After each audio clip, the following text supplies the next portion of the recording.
Hello, everyone. Welcome to another episode of Q&A about future of science and technology. And I see a bunch of questions saved up here. Okay, here's an interesting one from Promethel. Do you imagine humanity exploring inner space, i.e. virtual worlds, more than outer space? It's an interesting question. It's, in a sense, one's comparing the physical universe and the extent of space in the physical universe with the computational universe. In my way of thinking about it, the computational universe is ultimately the Rouliad, the collection of all possible computations, the entangled limit of all possible computations one can run. And in a sense, what one's talking about then is the difference between exploring physical space and exploring Roulial space. Exploring physical space by sending out spacecraft, exploring Roulial space by looking at different kinds of programs that one can study in the computational universe. I mean, it's one thing to have a virtual world that is emulating our physical world, that's emulating the laws of physics as we currently perceive them. It's another to think about having a virtual world where the laws of physics are up for grabs and you can have any law you want, any rule you want to define how your virtual universe should work. I mean, my own efforts in studying what I now call Rouliology have been directed for the last, I don't know, 45 years or something to this question of exploring the computational universe of possible programs and what they do. Some corner of that is the programs that are the way that we perceive the physical universe. But there are other programs, which in a sense one could think of as being the ways that aliens could perceive even our physical universe, that are sort of different possibilities, different computational possibilities. I think nobody has yet quite made the Rouliad video game, but it's a really cool thing to think about doing. That is a video game where instead of being exposed to the laws of physics as they are, you're exposed to laws of physics as they could be. Now, my guess is, from having personally been exposed to those kinds of virtual physicses for many decades now, that it is one's intuition about how things work has to be developed. One doesn't immediately have intuition about that. One has intuition about the physical world as we currently perceive it, because we've all grown up in that physical world. But this virtual world of computational possibilities is something one just has to get used to. My guess is if you're sort of really having sensory experiences in that world, that one will end up needing to kind of have a bit of an on-ramp from kind of the way that we have sensory experiences in the current physical world to what's possible in the computational universe. You know, I have to say the computational universe is vastly bigger than our physical universe. The set of all possible rules that one can attribute to one's universe is much bigger than the set of rules that we do attribute to our physical universe. There's much more to explore in Roulial space across the whole Rouliad than there is to explore in physical space, even though our universe is pretty big compared to us. So I think it's almost for certain that there's sort of more that one can do in that computational universe than in physical space. So, and in a sense, as we explore more about that computational universe, expanding our domain in that computational universe is kind of like expanding our paradigms for understanding how things work. It's different from physical space, where by expanding our domain, we might learn a little bit more about how the physical universe works in places other than right where we are, although we think the physical universe is fairly homogeneous and that, you know, the laws of, well, gravity, it looks like, is very homogeneous, but many aspects of the universe, it's pretty much the same here as it is in other places. So there's sort of less to learn in a sense than there is in the Roulial universe, in the Rouliad, where one can sort of look at what happens with very different kinds of rules. I have to say one thing that I thought many years ago now is it came out of my thinking about this thing I call the principle of computational equivalence. The idea that once you get above a very low threshold, essentially every system you look at is equivalent in the computational sophistication it shows. So, for example, that means in particular that our brains are equivalent in their computational sophistication to many kinds of systems, either abstract ones that we can make up or physical ones out in the world.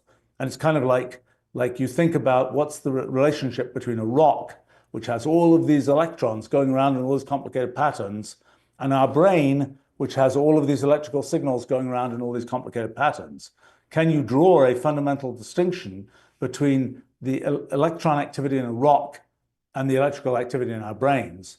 And the claim of the principle of computational equivalence is that at the level of computational sophistication, you can't really make a difference between those two things. Now, there are many things about what happens in brains that are more special to us. Things like the fact that we aggregate our experiences to believe that we sort of have a single thread of experience. Even though all our neurons are sending different signals all the time, we aggregate that into this single thread of experience. There's no reason to think that a rock does the same thing. And there are other sort of special aspects of the particular arrangement of computational things that represents us. But when it comes to just sort of the rating of who's doing the more sophisticated computation, I don't think there's a fundamental way in which we win relative to the rock. So then the question is, in that point of view, if you think about sort of the ultimate future of humanity, and you think about, well, we can take all these things that we're very proud of, which are our processes of thinking and so on, we can in principle upload those to some digital form, and then in the end, kind of the thing I talked about maybe 20 years ago now, is kind of the potential end point is, a box of 1 trillion souls, so to speak, where you have sort of 1 trillion disembodied human consciousnesses in this digital medium. And the question then is kind of how do you distinguish, looking from the outside, how do you distinguish the box of 1 trillion souls from the rock? Both have lots of electrons going around in complicated patterns. What's the difference between the box of 1 trillion souls and the rock? And of course, the answer that is important to us is, well, the box of 1 trillion souls has the details of our cultural history and all of those kinds of things in it. It is a special collection of electrons moving around, whereas the rock is something not special to us. But to this question of in the end, what will the box of 1 trillion souls, what will these sort of trillion souls do for the rest of eternity, so to speak? And in a sense, the slightly cynical point of view would be, the future of humanity is a box of 1 trillion souls playing video games for the rest of eternity. And that seems really bad from the point of view of what we think is important today. It's worth realizing that in the course of history, the things that have seemed important to people have changed quite a bit. And to one of those souls, so to speak, in that box, playing, quotes, video games for forever, that may seem as meaningful as anything that we do today. I mean, in the past, it might not have seemed meaningful to do things in social media and so on or things that are very virtualized today. One would have said, why do you care about those things in the past? But today, we are embedded in an environment where we feel like we have a reason to care. Anyway, this is all to say that one of the things that I talked about maybe 20 years ago now was the concept of, well, what will those souls do? In that, they can, in a sense, in that virtualized environment, they can achieve anything. They can make their bits move around in any way they want. They're not constrained by the physicality of things in our perceived physical world and so on.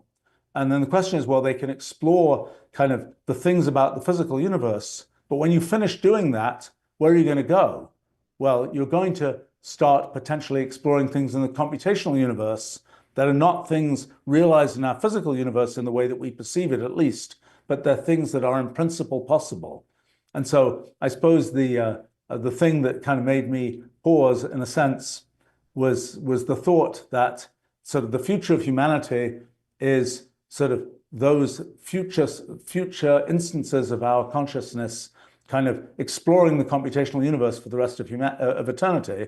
And I personally have spent some part of my life exploring the computational universe, and it felt a little bit like if you imagine the future, you imagine imprinting your own preferences on the future. And this is sort of an ultimate version of that, of saying that the thing that is the inevitable thing for people or generalized people to do is the thing that I happen to have been doing for a large number of decades, so to speak. So anyway, a few thoughts about that. The other thing to realize is that just in terms of sort of the physical size of things, there's a lot more room down than there is up. I mean, in rough terms, we're about 1 meter tall, give or take. The universe is 10 to the 26 meters across. The physical universe as we perceive it is 10 to the 26 meters across. There's a question in our physics project, in our physics model, how small is the elementary length? We're pretty sure that space is ultimately discrete, but there's a question of what is that length scale that is effectively the distance between neighboring atoms of space. It's not laid out in space as it is, that relationship between the atoms of space is what defines space. But we can still translate we can still say, what do we perceive? How many sort of distances between atoms of space correspond to 1 meter as we perceive it in space as we know it right now?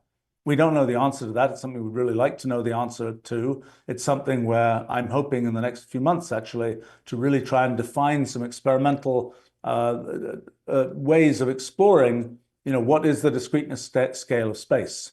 It's also my suspicion that we probably already know. That is, there already has been an experiment done that probably had some weird result that nobody understood. And probably when you untangle what that experiment actually did, you'll realize actually that shows what the discreteness scale of space is. So it's a weird case, a little bit like what you're asking about, exploring outer space versus inner space. It is my suspicion that there's a really good chance that we'll be able to make progress in understanding the experimental implications of our physics project without doing any new experiment at all. Just by saying, well, where does what we're talking about relate to things that have already been studied? Now, it may help a lot. It may be a lot clearer if we can do a new experiment of our own design, so to speak, and say, how does this work? But it's quite possible that we can explore almost the inner space of what's been already studied.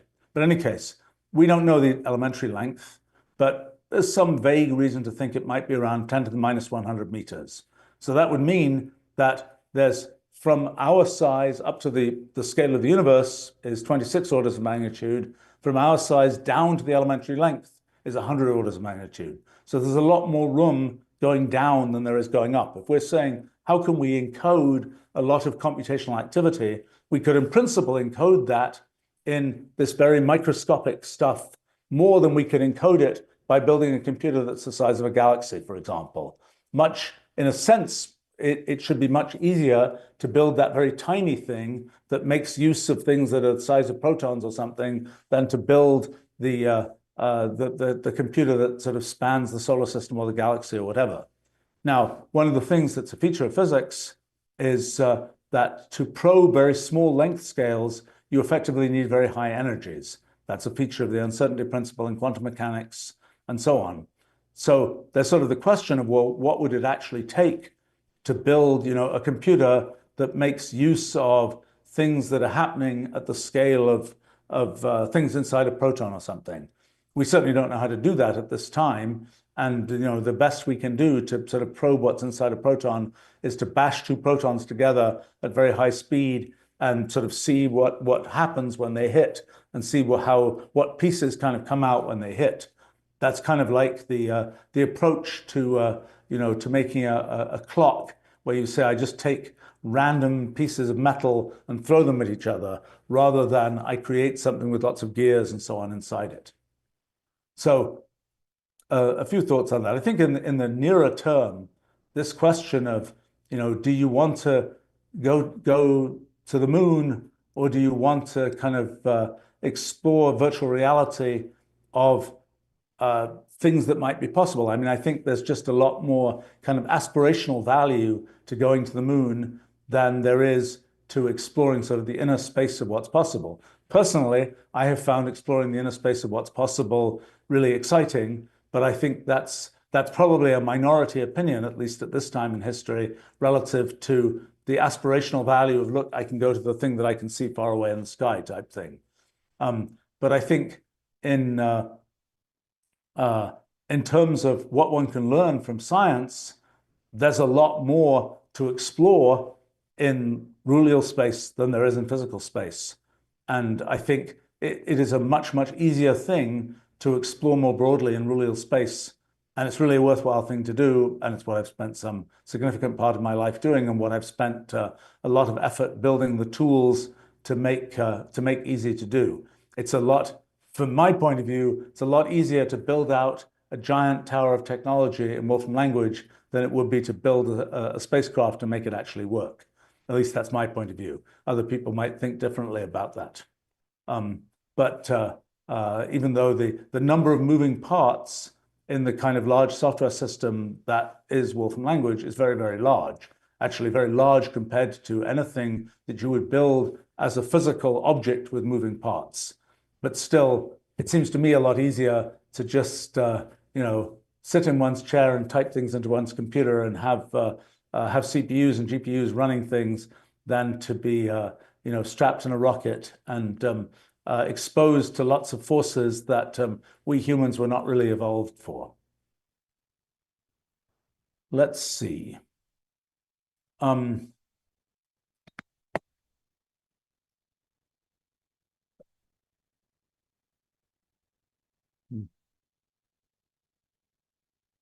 There's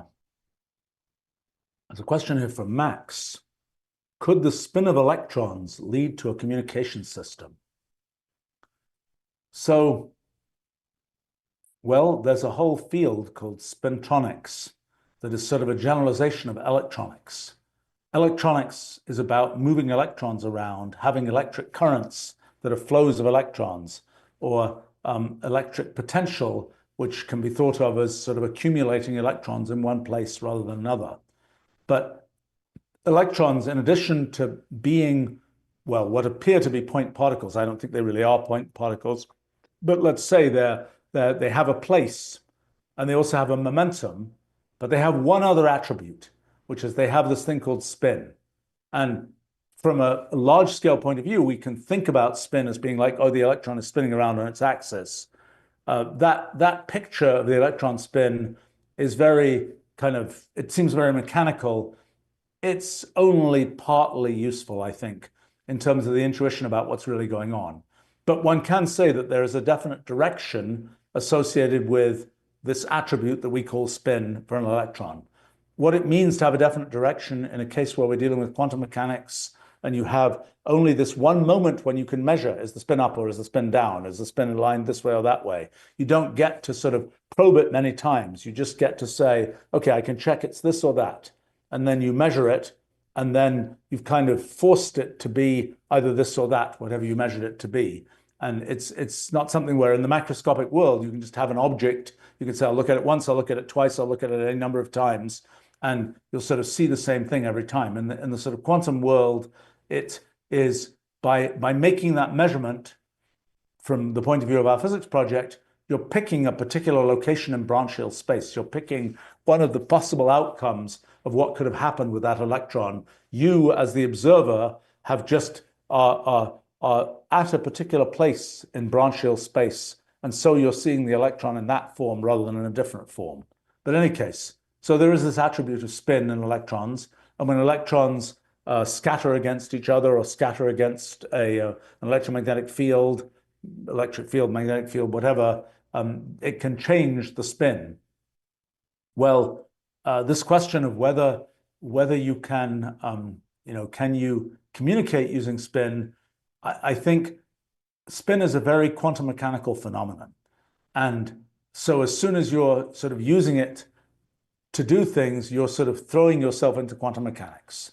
And that might be a good thing if you want to check that nobody tampered with your electron from where it started to where it ended up. Because if they'd tampered, they would have made this measurement and they would have determined things and so on. And you would be able to tell that it had been tampered with. But it's the kind of the general rules about kind of how you think about things don't apply there. But so I think the answer, well, I mean, electron spins are in bulk are what lead to things like magnetism. Ferromagnetism, a permanent magnet, is a bunch of in the iron or cobalt or nickel or gadolinium or whatever you're using for your magnet, the electrons, there are some electrons in there that have their spins all aligned. And that's what leads to this overall magnetic field, because associated with the spin of an electron is a magnetic field it's kind of like a little tiny bar magnet that generates that magnetic field. So I think yes, you can imagine using electron spins and the interaction between electron spins to sort of carry information necessarily in a very quantum mechanical way. Usually qubits, as discussed in quantum computing and quantum circuits, one imagines that one of the common sort of, well, both ways to implement them and ways to think about them is each qubit is like a spin that can be either, let's say, up or down. Let's see. Let's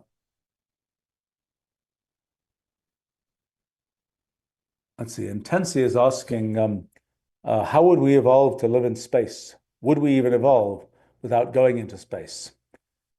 You know, evolution by natural selection requires that some organisms live, some die, that the organisms that are more favorable for the environment get to have more children who survive.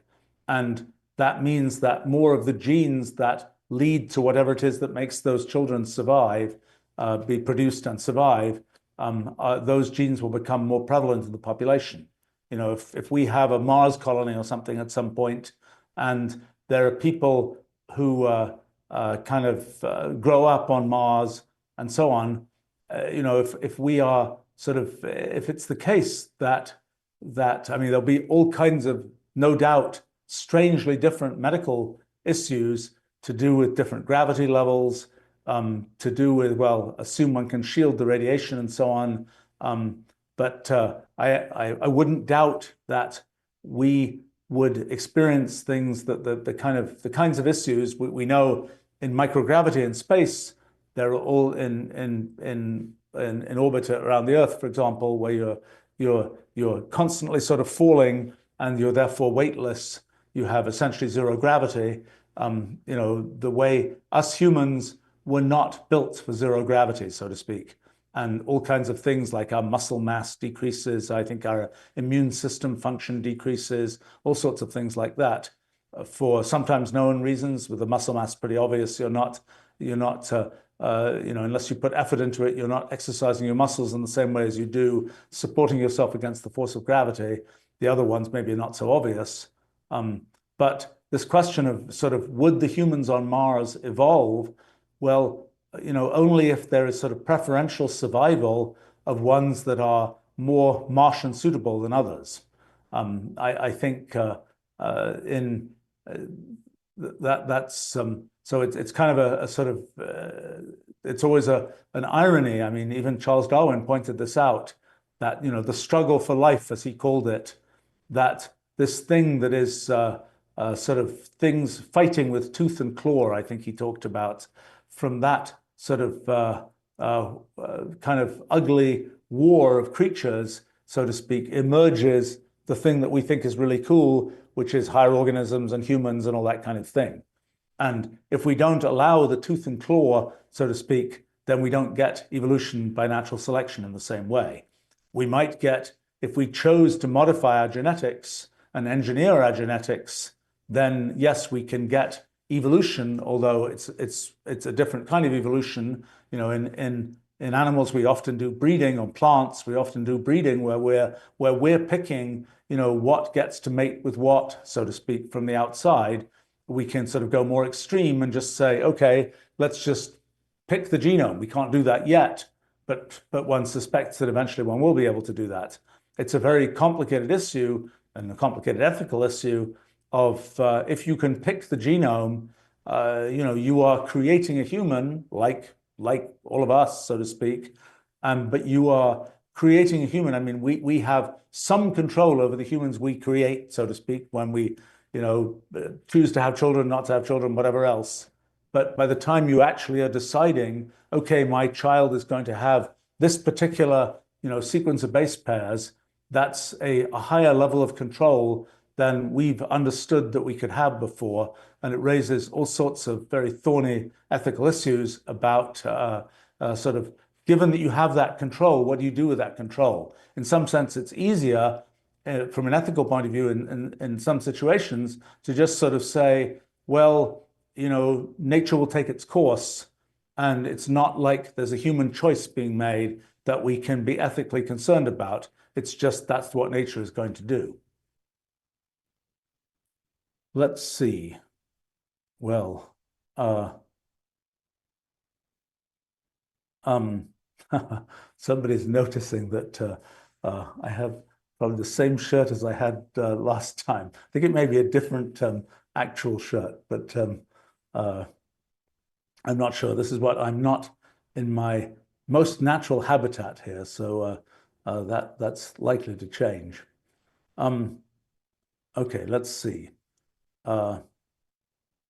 Athelston asks, do you think that the rules of human biology are computationally reducible so that we eventually will be able to understand the aging of our cells? That's an interesting question. Is aging fundamentally a feature of computational irreducibility? Is it something where we have the rules, as we run them, they will just do certain things, and we don't get to have sort of an overarching theory of what's happening? Is something like aging a bit like the law of entropy increase, that, well, the molecules just bouncing around, and eventually, with the way that they bounce around, makes them seem random to us, and that's sort of all we can say, or can we make bigger statements about what's happening with molecules bouncing around? We know that at a large scale we can talk about things like fluid mechanics, where we can kind of describe the large scale motions of molecules without having to deal with sort of the microscopic details of that. But I don't think we know. It's a very interesting question. I've sort of paid attention to it for 40 years or so, of sort of what causes aging and then what might we do about it? Because we do know that if we restart the organism from the same DNA and we just let it run again, you'll get a nice young organism that will lead another life, so to speak. So it's not as if in the course of our life everything is lost. It's that in the course of our life, the particular instance of it that is us sort of gradually ages and degrades. I mean, it's kind of like with a computer, it's running its operating system. The operating system will gradually, things will happen to it, and the computer will start running slowly, and the memory will fill up, and this and that. But if we reboot the computer, then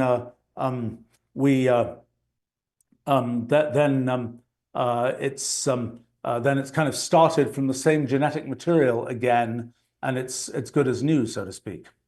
So, there have been a bunch of theories about sort of what leads to aging. There was one sort of very, very clear theory that said, well, the end caps on our DNA, the telomeres, the repeating sequences at the ends of our DNA, we have maybe about 50 of those typically. And maybe after we start from our kind of initial sort of single cell that we start off as, that after we replicate that 50 times, those telomeres will just all sort of fall off, and the DNA will just untangle, and we won't be able to replicate the DNA any further. Well, that theory, of course, like everything in biology, it's more complicated than one thinks, and there are certainly enzymes that add telomeres, and that's what happens when you go back to the fertilized egg cell again. It's got its full complement of telomeres, courtesy of, I guess, what is it, telomerase, I think. And then there started to be companies that could sort of measure your effective age by telling you how many telomeres you had left in the particular sample of your DNA that they got. And it's kind of fun to do those. And but then you realize that, well, actually, you can increase the number of telomeres by good diet and exercise and things like this. And that doesn't seem like a theory of aging. It doesn't seem like it's like every time the cells replicate, one telomere falls off. So, but then there's the whole question of what, so that's sort of one partial theory of aging. Other theories of aging have to do with oxidative damage. Essentially, things burn up. things are in existing cells just sort of gradually, in an existing cell, they gradually sort of, there's the equivalent of combustion where from metabolism that causes things to, molecules to not be in the same sort of organized form that they originally were. I mean, then there are other things like progressive genetic damage that builds up, although there are proofreading enzymes that try to, after every time our DNA replicates, try to make sure that there aren't at least very small changes that got made, that those can be corrected from what's around that change. But so it's still a bit mysterious what the real sort of cause of aging is. And I think it is something where sort of the whole computational irreducibility story is potentially quite relevant. I tend to think that eventually we will have more of an overarching theory of biology than we have right now. Biology has been rather allergic to theory, because a lot of simple theories don't work in biology. Biology has this sort of meta feature that usually if you try and explain something in biology, the most complicated possible explanation with as many footnotes and as many special cases will be what's actually going on. Whereas in something like physics, it's much more likely that the simplest explanation will be the right explanation. So I think that's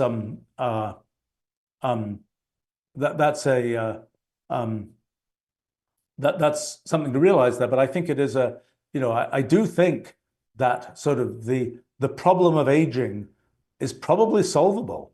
I mean, we certainly know, well, we know that you go back to the beginning again with another generation of organism and the clock starts again. It is very likely that, well, so there's a question of and different kinds of organisms, different species have very different aging characteristics. One of the things that seems a little bit disappointing, if true, is that we just evolved to die after a certain period of time, because from the point of view of the whole species, that was a good thing.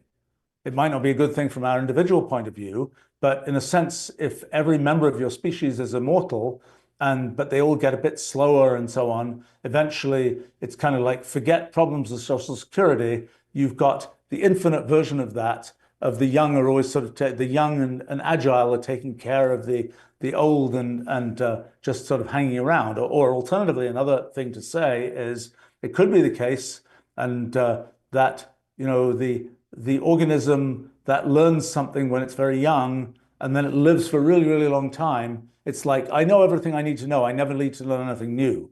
And it's kind of like there can be no progress made.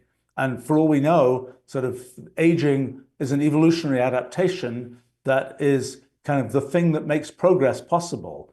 And that without that, it would just be like, everybody is, I mean, you do see this, I have to say, a bit cynically in some organizations where the people there are sort of just getting older and doing the same thing that they always did.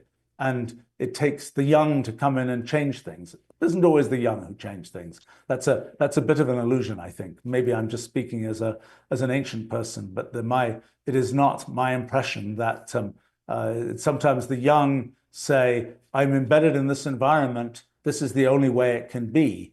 And the old are a bit more like, yeah, I kind of know that environment. Actually, there's other things one could do type thing. But in any case, so, there's this question of, is there a way to, if it is indeed something that evolution has put upon us for the benefit of the species, if not the benefit of us as individuals, or even our current conception of the species, then maybe there's just a way to flip the switch and say, okay, don't do that thing that was evolutionarily set up to do. People have imagined an elixir of eternal youth, so to speak, sometimes got called the philosopher's stone back in the Middle Ages and so on. Is it conceivable that such a thing could exist? I think it's conceivable. I mean, an example of something that isn't that, but sort of almost maybe might have been that, was this question about stem cells.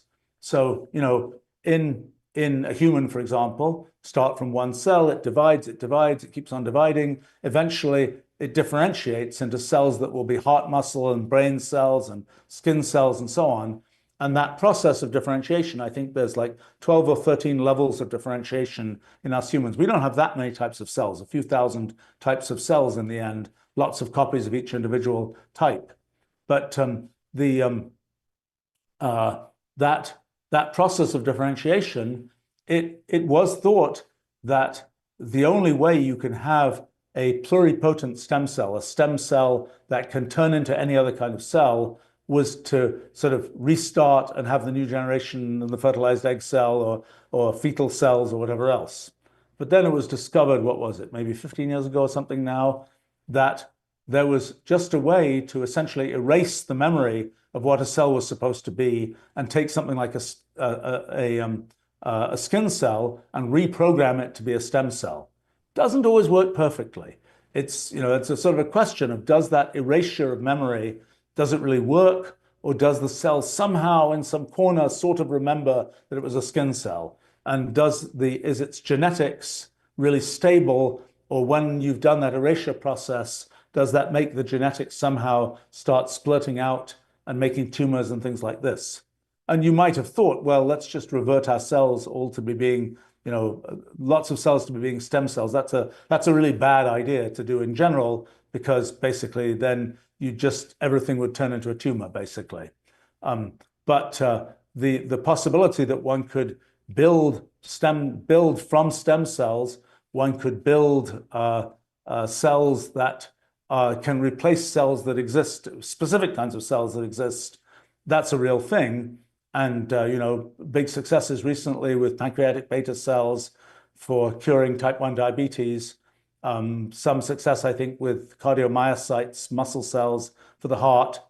Some successes, although not deployed in brain cells and so on. I think it's kind of like almost the catalog. You can say, well, what kinds of cells do we now know how to take from a created stem cell to guide them through this pathway of differentiation and give them this thing and feed them that and have them do this for 5 days and then have them do that for a week and this and that and the other, to sort of chemically trick them into deciding that they're going to turn into this particular type of brain cell. But so, that's an example of something which doesn't make it as the elixir of eternal youth, so to speak, but it's it's a thing in that direction. I mean, another thing that people talk about is the idea that, blood from young organisms has stuff in it that helps, that is more energizing. And if you give the blood from the young organism to an old organism, it has to match. If you don't want to have to suppress the immune system, and suppressing the immune system causes so many other problems. But then that's a mysterious way that one is sort of transporting youth into the future. And maybe that's something where it would be possible to identify what the particular factors are that say, I'm young blood, and so to speak, and sort of activate things to make the organism feel younger, so to speak. Let's see. I mean, just to say, I mean, I think there are different approaches. The thing with stem cells right now is using them to kind of create specific organs. If you build the scaffold of a lung and then you fill it, or the scaffold of a kidney, and then you fill it with stem cells and get those stem cells to become kidney cells or become lung cells, then there's a chance that you can create an artificial organ that will be, if the stem cells come from you, then your immune system will be happy with whatever cells came out from those stem cells. In general, when you have organ transplants and things like that, because we all have slightly different sort of barcodes for our immune system, our immune system is trying to recognize, does that thing that just got put into me, is that part of me, or is that an alien thing? And if you can get a high degree of compatibility, but not perfect, just because the combinatorics are too big. Unless you're dealing with an identical twin, it's not going to be the exact same genetics. But if you have a stem cell that was created from you, then it will have the exact same genetics as you, and so your immune system will be perfectly happy with it. And if you can have turned those stem cells into something that's useful, a new organ of some particular type or something like that, then it's a whole effort to sort of piece of surgery to connect it in and so on. But that's how that can work. In terms of sort of the broad scale reversal of aging, it's just not at all known how to do that. It's not, as I say, just saying revert everything to being a stem cell is absolutely not the right thing to do. And whether there is a sort of a broad, this is how aging broadly works, and there's some switch that you can turn back, something you can turn back broadly, is just not known. And it's a very interesting question whether sort of thinking about things, computation, thinking about biology in this kind of broad computational way might lead one to a way to think about that question. I think it's very interesting. And as I get older, I get more and more sort of interested in that question. Let's see.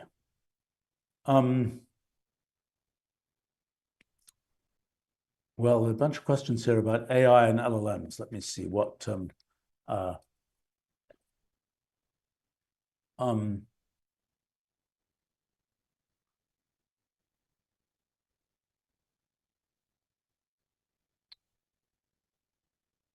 let's see.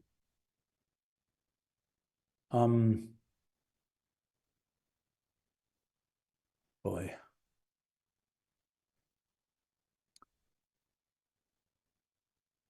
Well, there's questions here, one from Waffle about latest LLMs, they say, are doing very advanced mathematics. Do you think we can get AI to the point that it's solving open problems and creating new mathematics? I've kind of written a fair amount about that, actually. Doing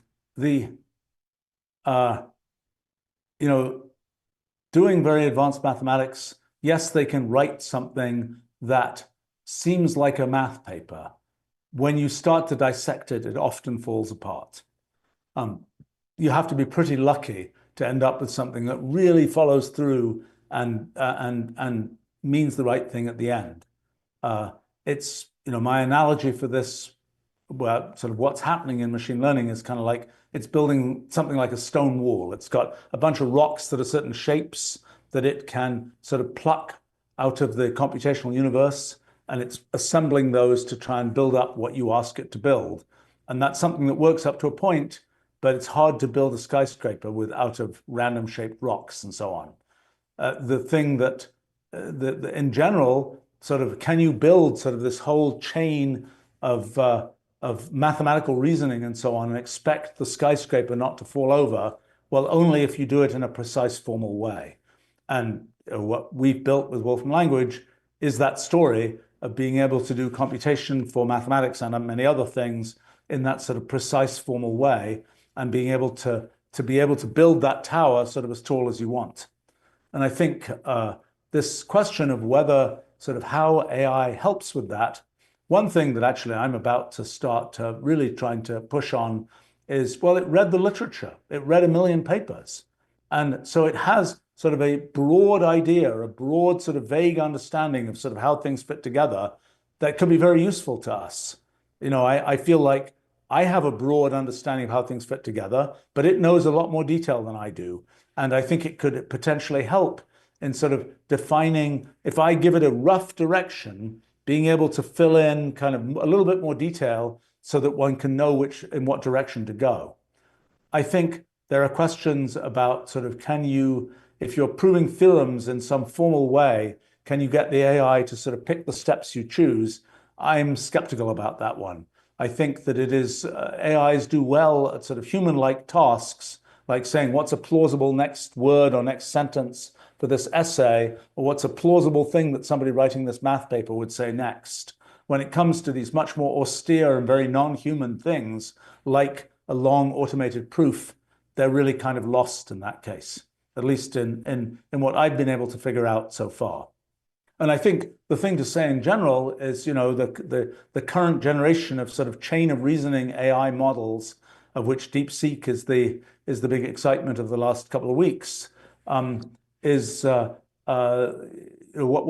what's happening there. Well, let me explain something about what's happening there.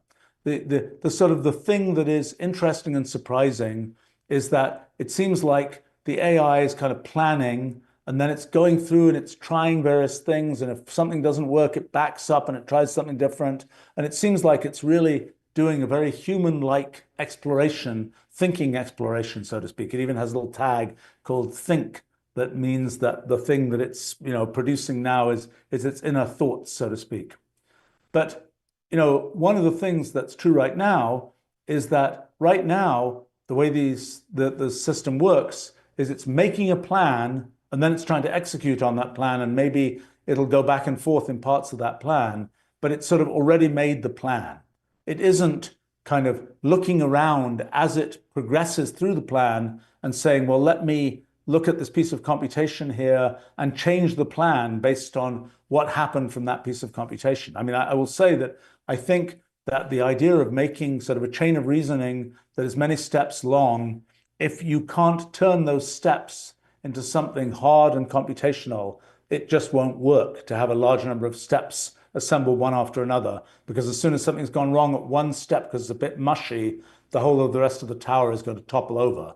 And something we've been looking at quite a bit is using our computational language as the thing into which to crispen kind of the pure LLM side of things, so that at every step you're saying, I want to, the LLM is forcing itself to represent what it's talking about in a precise computational way that can be expressed in our language and where we can do all kinds of computations from it. But more importantly, it's something precise where it kind of, that there's a definite brick that got assembled there that you can then go on and continue the chain from there, knowing that that part of the chain is not mushy.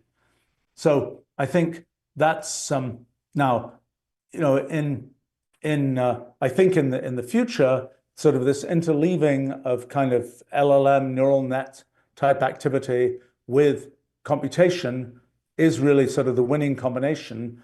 But the thing that it's been very difficult to figure out is how to do fine-grained interleaving.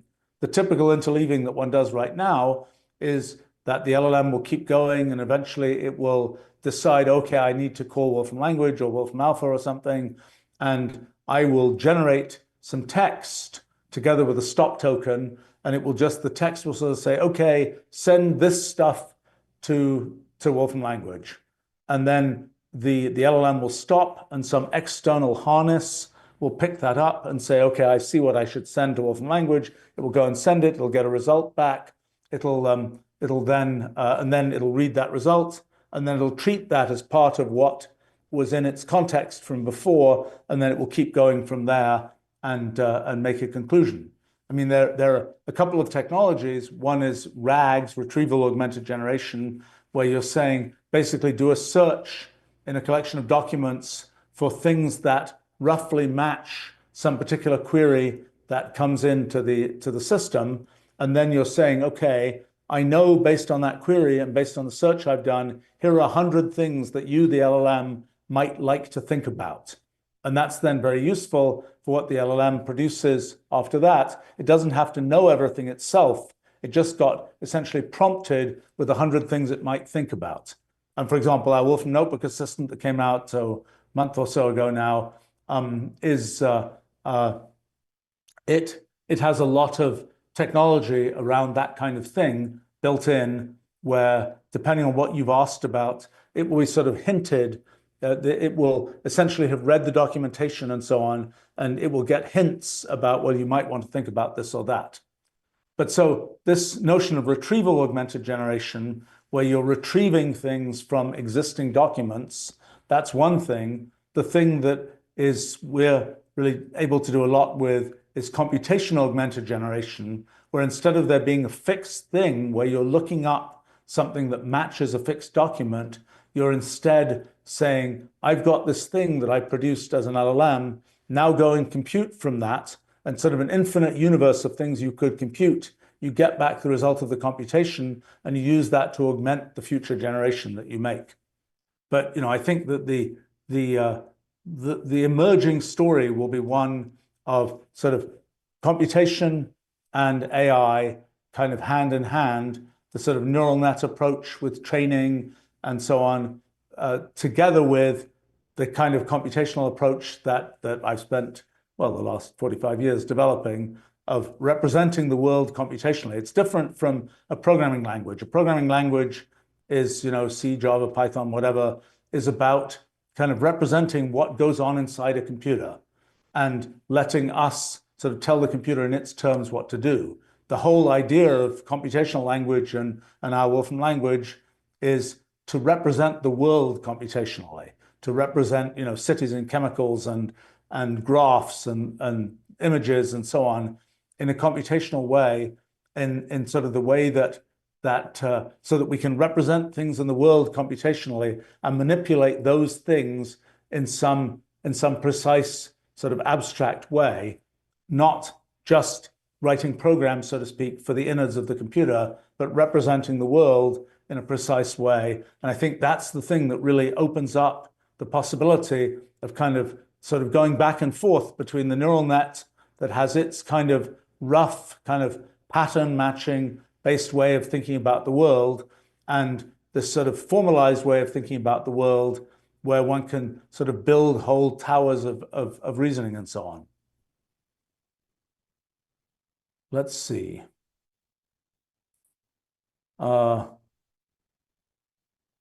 What's the next step for LLMs to advance? So that's an interesting question. I mean, I think that, well, there's several different things. I mean, there are different kinds of training data. There are things about, video is starting to come online. There'll be robotic training data, and that will allow one to have kind of things that are for sort of modeling what happens with robots and probably humanoid robots, because that's the ones where we're going to have sort of as much more knowledge than anywhere else about sort of what happens in the world with a thing that's humanoid shaped. I think that's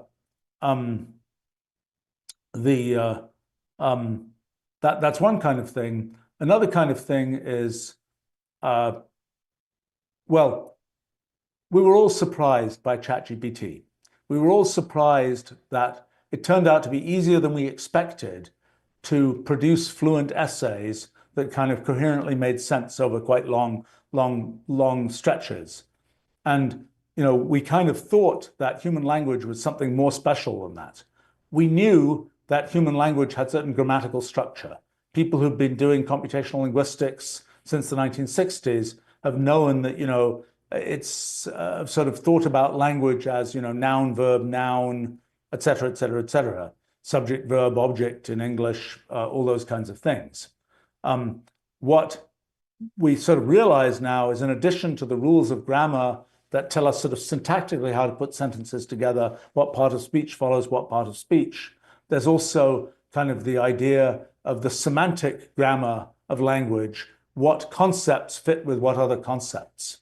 And I think, my sort of theory of ChatGPT is that, and LLMs in general, is that what they sort of learnt, they inferred from kind of large chunks, a trillion, words of language or something, they were able to sort of statistically infer, in some sense, kind of rules of semantic grammar that they can then use to produce meaningful sentences. Now, an interesting question that arises when you look at things like DeepSeek that seem to be sort of emerging, where there seems to be emergent reasoning happening. It's not quite as deep, perhaps, as one might have hoped, but there's some emergent way in which arguments are being created, plans are being created and executed. And the question is, what's the sort of formal representation of those plans? At some level, when it comes to human language, we sort of have the idea from grammar, syntactic grammar, of what it might look like to have a sort of formalized structure to represent language. There's the question, what does it look like to have a formalized structure for reasoning? And I'm pretty sure there's an easy answer to that. And it may be very close to programs that that we know very well from even programming languages, let alone computational language. I think it's kind of, in a sense, logic is a sort of base level of kind of a structuring for sentences that leads to reasoning. And maybe you can extend it a bit further than that, but I guess the question is, when you have these much larger scale plans, what are the what's the structure? What kind of formal thing can you use to describe that chain of reasoning? And I think that will help us to understand, just how significant is the fact that this emerges. Maybe it tells us something about science or something about philosophy, more so than, and maybe we can then just take what the LLM essentially discovered for us and then take it and use it in a much more formal way rather than having to make the LLM rediscover it every time, so to speak. I noticed a comment from Taki saying I should do a conversation with Joscha Bach. I know Joscha quite well. I think we did a conversation on his podcast once, but I know him quite well. He's been trying to get launched with this California Institute for Machine Consciousness, which I've been helping a bit with. If nothing else, it's a good science fiction name.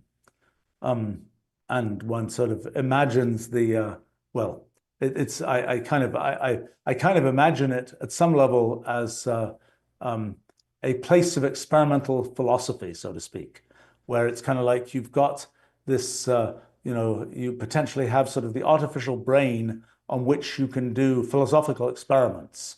Philosophy has generally not been an experimental science. It's been a theoretical science where you just sort of have to think about things. But it's something which in modern times, kind of the philosophy is something you can imagine kind of experimentally exploring with things like LLMs. I had fun a few months ago with a humanoid robot that had an LLM inside, so to speak. I did a live stream, which I'm sure you can find on the web, of a surprisingly long conversation with a humanoid robot sort of powered by an LLM, which was kind of, to me, sort of viscerally, philosophically interesting in the sense that it really was a strange feeling to talk to this humanoid thing with eye motions that were fairly realistic, although I think it stared a lot more than humans stare, which got me very was very disquieting after a while. But it was sort of an interesting experience in kind of experimental philosophy, so to speak. Memes asks, have any LLM agents been trained on my big book, New Kind of Science, or maybe on the science that's in New Kind of Science? We have tried to train some LLMs on that. It's not terribly successful so far because, in a sense, well, it's not been successful in doing the thing that is really a big reach, which is to sort of break computational irreducibility, to be able to say, given just that you feed the rules in, have the AI jump ahead and say what will happen. We don't think that's theoretically possible in general. But there is a question of the sort of pockets of reducibility that exist. To what extent can those be found by an AI? And if you feed it enough different examples of different kinds of things where we humans notice that, oh, there are some regularities. Like, for example, back 40 years ago now, I kind of noticed that there were 4 basic classes of behavior in these things called cellular automata, these simple rules, computational rules that you can run. There were 4 basic classes of behavior that you could kind of visually identify. And that's something that I would think is perfectly accessible to kind of neural net investigation. So it's an interesting question, kind of what, if you feed the LLMs or AIs enough kind of NKS material, do they start kind of inventing a language about it? Do they start having kind of effectively having discovered a description? It will be very alien to us, perhaps less alien to me than to anybody else, but still very alien even to me if one starts sort of being able to reason in terms of these structures that exist in this very abstract space. Let's see. There's questions here about reinforcement learning. Justin is asking about external reasoning paradigm, more generally reinforcement learning in LLMs. Yeah, I mean, just to explain a little bit about that. In an LLM, kind of what you're trying to do is to make this whole neural net that's going to take kind of a representation of a piece of text up to some point, and it's then going to predict how does that piece of text go on. What's the probability that the next word is the versus a versus cat versus dog? And the way it's trained to do that is you've got a whole piece of text and you basically cover up the end of the text and you say, okay, I want to tweak this neural net so that it will correctly reproduce what was there if I take off the cover. And that's kind of the incremental approach to learning, that it's both incremental in the way that you tweak the neural net, And it's learning to produce a token at a time as it produces that stream of text.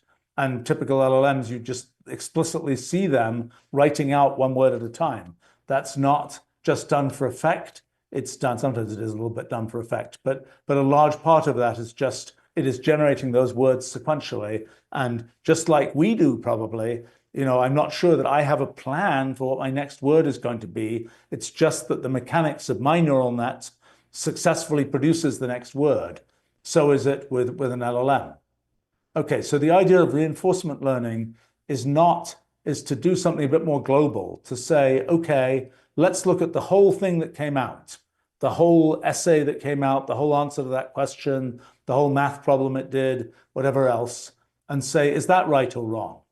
And then say, okay, given that that was right or wrong, how does that feed back to tweaking this neural net? It's much easier to tweak a neural net if you say, well, just made a small mistake here. I can sort of propagate back that error and tweak the weights in the neural net, the numbers in the neural net, to make it a bit closer to having got the right answer instead of the wrong answer there. When you're looking at the whole thing, it's more difficult, it's more complicated to decide how you make changes to the neural net to make it get closer to the thing you want to be the answer, so to speak. And it's also the case that you can expect the neural net to kind of surface its own questions to be asking. And then if you have an outside arbiter, an outside critic of what's happening, an outside, you're running it against Wolfram language or something, and Wolfram language is telling you that answer is wrong. And then you can go and sort of feed that back and make changes so you won't get that same wrong answer the next time. It's sort of the idea of reinforcement learning as opposed to traditional LLM training is that in traditional LLM training, it's kind of like you're trying to get a token at a time and you're sort of training for that. Whereas with reinforcement learning, you're really training for whole answers, so to speak. And there's a bit more arbitrariness in how that's done. And there's sort of gradual engineering advances in how to make that work. I mean, I think the thing to realize is that there's another level, which is kind of the harness inside of which you're operating the AI and doing things like calling out to computational tools or whatever else. That's something that happens kind of at a higher level of the thing that is sort of watching what the AI is doing and is noticing that the AI is saying, hey, I want to ask Wolfram Alpha some question or something like that. And then it's getting that question picked up, answered, and fed back to the LLM. As I say, I think the ultimate future is a much more fine-grained sort of arrangement of LLM type operations with computational operations, but we don't yet really know how to do that.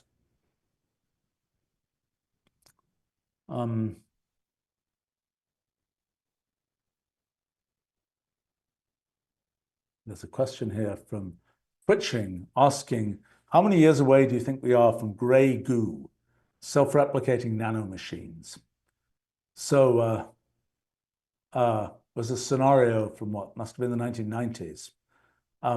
People would talk about before anybody worried about the AIs. Actually, they were already worrying about the AIs taking over. Now that I think about it, people have been worrying about the AIs taking over since long before, actually from pretty much about the time electronic computers started to be deployed. But another kind of evolution goes past us, the world passes us by, beyond the AI's takeover, is a much more extreme version of that, which is self-replicating nanomachines take over. Right now, if you say, sort of, how do you make a machine that has components of a molecular scale? The answer is biology, is sort of the best example we know of a molecular scale orchestrated machine, where we've got all these little pieces that fit together in this very precise molecular way, and one molecule does this and interacts with another molecule and so on. We have a bunch of our operation is at a molecular scale. There are much sort of simpler molecular scale things that can happen, like when a crystal grows, it's arranging molecules in this very precise array, and that it's sort of a molecular scale precision, but it only produces this repeating crystal, let's say. I kind of am thinking about crystals that have more computation even than the way that they're formed, but that's a quite different footnote to this story. But the main thing is that right now we are the only self-replicating molecular scale things that exist. But you could imagine that we could simplify the whole process of self-replication, and we could end up with just a molecule that just, or two or three molecules that forget all this stuff with life, forget all this stuff with, metabolism and RNA and DNA and cell membranes, all these kinds of things, and water and everything. And it could just be this arrangement of two or three molecules that have the feature that those molecules will just pick up atoms from everything else and just keep, making more and more of those atoms. It's kind of like a polymer, plastics are polymers where they have, hydrocarbon pieces that you're just adding on longer and longer and longer chain to make that polymer molecule.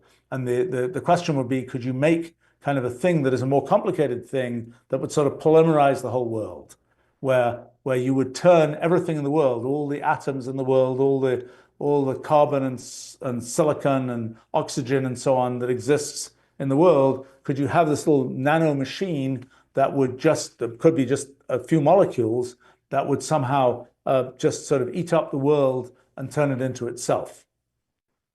Well, we don't know even close to how to do that. I mean, when you see, for example, some crystals, if you have a supersaturated solution of some particular material and you suddenly cool it down, a crystal will very rapidly form. You can have situations where it's just immediately, I don't know, a nice one that does this is bismuth, which melts at some very modest temperature. You can easily melt it on a regular stove. And when you let it cool down quickly, it immediately forms into these very lovely kind of square, it's very, very nice looking stuff that forms into little square pieces and so on. And that happens very quickly. It kind of forms that spontaneously just by the way the atoms of bismuth fit together.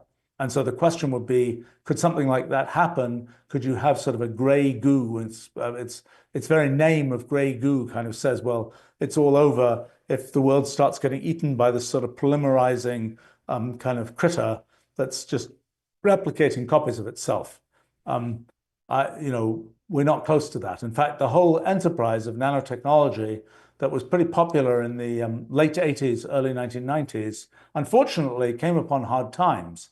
I mean, the idea was, can one take sort of machinery that we know exists at a large scale with clockwork and levers and all these kinds of things, and can one shrink it down to a molecular scale? And quite a lot was figured out about how to do that, and a lot of different sort of mechanical engineering issues about, how do you lubricate something that's the size of a few molecules, those kinds of questions, and how much do things just sort of stick together, and how do you deal with that kind of thing? Well, a fair amount was figured out about that.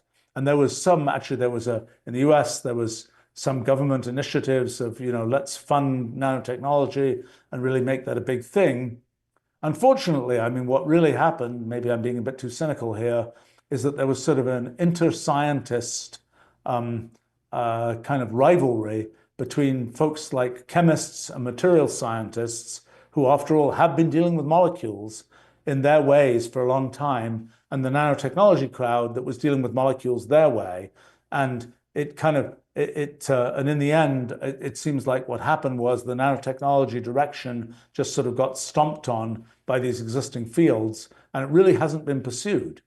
My own feeling is that there's a lot of promise there. I think one thing that's probably not correct is the idea of, let's take machinery that we know how it operates on the scale of centimeters and let's shrink it down to the scale of nanometers and have it be the same kind of machinery, but just on a much smaller scale. My guess is that's not really the right way to do it. A better way to do it is to think about sort of, how do you take the components that exist of molecules we have, and how do you assemble them to sort of compile up to a thing that's useful to us? It's kind of like saying, well, we could, if we wanted to do arithmetic, we could do what people like Charles Babbage did when they made mechanical computers back in the early 1800s, and they had, a wheel that had, digits 0 through 9, and they had cogs that connected that to carry bits and so on. Well, it turns out that just having a bunch of NAND gates in a microprocessor and arranging them in the right way, you can achieve the same thing. You don't need to build in the structure of decimal arithmetic with carry bits and so on to the generic computer. And my guess is the same is true with molecular computation, that one can start with very much more mundane components and essentially purely in software, in effect, build up to something that is practically useful. And I think, in a sense, that's what chemistry has been doing forever in chemical synthesis, synthetic chemistry, and so on. But chemistry is much less orchestrated than one imagines molecular nanotechnology to be. In chemistry, the main thing is, well, how are you going to get molecules to interact well? Well, liquids are a really good case because there are lots of molecules bouncing around, but they bounce around. So if two molecules are going to sort of fit into each other, they'll probably find each other in the liquid and they'll stick. But they'll go on and find other molecules if they don't stick. Whereas in a solid, the molecules are nice and close together, but they don't move around. In the gas, there just aren't enough molecules. But in liquid, you have all this sort of randomness of motion of things jiggling around. It's not like what seems to happen in biology, where it seems like there's much more orchestration of this molecule is actively moved by this chain of other molecules to go to this place and so on. And I think that's the thing that one sort of imagines could be engineered in nanotechnology, is this kind of orchestrated arrangement of molecules. And I think there's a lot of wonderful things that can be done with that. I think it hasn't been investigated as much as it could be. In fact, it makes me wonder whether there are sort of machine learning type plays that could be made, sort of both mining the existing literature and knowing a certain amount about chemistry, so to speak, that would allow you to make progress there. I mean, in a sense, people have tried to do this with protein engineering, and sort of the hope of text to protein, so to speak. You just say what you want the protein to do. You say, I want to make a cage for a molybdenum atom or something, and then a protein will get specified that will curl itself up and make a cage just the right size for a molybdenum ion or something. But I think there's sort of great promise in this sort of molecular scale computation, molecular scale activity, where the molecules are carefully arranged to do what they do, much like in life, but without the immense baggage of life. That there are probably much simpler mechanisms that can be set up for just doing the nanotechnology part without having the whole organism that's eating things and so on. It's just not something that's been explored very much. It was explored at the end of the 80s, beginning of the 90s, and it really stopped being explored.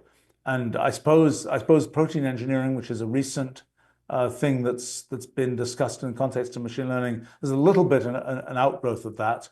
Although I think that proteins are quite floppy and it's not obvious that proteins are the right way to do it. I mean, it's like saying, let's build a giant sort of transportation ecosystem, but it's all going to be based on horses, because horses succeed in moving from here to there. And how could you imagine doing something different? Well, it turns out we did in our civilization have a transportation ecosystem based on horses, but turns out cars were a better idea in pretty much every way I can think of. So I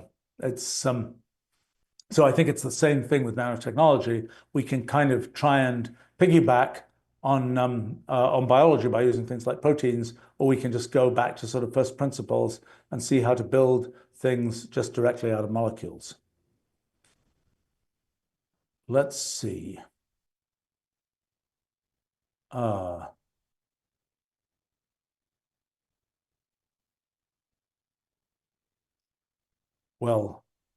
Studend is commenting, are people considering training LLMs completely on high quality scientific papers?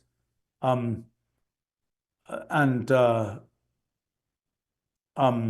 answer is yes. I mean, there have been a bunch of efforts to make models that, well, okay. One of the questions is, when you make a sort of generic LLM, one of the discoveries is that knowing about lots of stuff is useful even when you're asking it about specific stuff. You might have thought that knowing a little bit about astronomy was irrelevant if all you wanted to talk about was ocean life. But it turns out, and it's true of us humans, that somehow having that little bit of common sense that comes from knowing something about astronomy is important everywhere, somehow. We don't completely know how, But the idea that the LLM can be, oh, I'm a specialized LLM, I just do this, that tends to be very narrow. It tends to be important to have this sort of breadth of knowledge. Now, when it comes to did you ever feed it sort of the fanciest, the best scientific papers, whatever that means, the there have been efforts to do that. It's all tied up with, well, who really owns the rights to these things? Can the LLM ingest it? What happens if you get a result from the LLM and how much of the undigested original shows through? And there's a lot of just practical ecosystem of the world type questions there. But yes, there's been a fair amount done on this. So there was a period of time, maybe a year ago, when everybody seemed to be talking about, we're going to make a special LLM that's going to be trained just on science. And it didn't seem like that was very promising because, as I say, it seems like these shards of common sense that come from different areas are important.